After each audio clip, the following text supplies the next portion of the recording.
په کابل کې د موبي ګروپ پر دفتر د استخباراتو ناڅاپي برید د کارکونکو کلابندي او د اوسنۍ افغان واکمنۍ د کورنۍ چارو وزیر ته د نږدې کس فریدالله محمدي د شخصي وسایلو پلټل څه معنا لري؟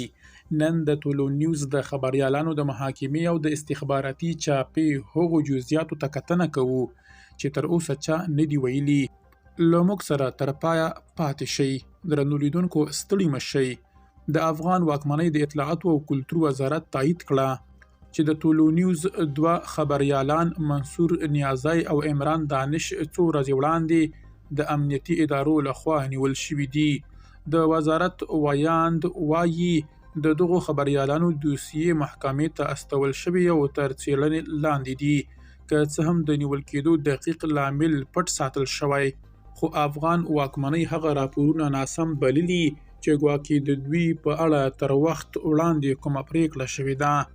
خو کیسه دلته نه ختمیږي.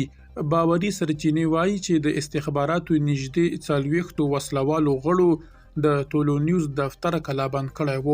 په یو بېساري اقدام کې د ټولو نیوز د رئیس فریدالله محمدي موبایل او کمپیوټر هم وپلټل شول.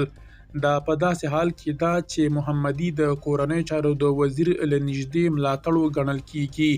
د راپورونو له مخې استخباراتو د موبي ګروپ د لپیس څانګې ټول کمپیوټرونه له ځان سره وړي او له ښځینه کارکونکو سره یې توند او ناسم چلند کړی دی. دا پیښه په افغانستان کې د رسنیو پر وړاندې د فشارونو یوه نوې او خطرناکه څپه ګڼل کیږي. آیا دا چاپه د افغان واکمنۍ د خپلمنځي اختلافاتو پایله ده او که د آزادو رسنیو د غلي کولو بله هڅه؟ تاسو د افغان استخباراتو د دغه وروستي اقدام او د ټولو نیوز د خبریالانو د برخلیک په اړه څه نظر لرئ؟ خپل نظر په کمنټ کې ولیکئ. ویډیو لایک او د باوري خبرونو لپاره زموږ پاڼه فالو او چینل سبسکرایب کړئ.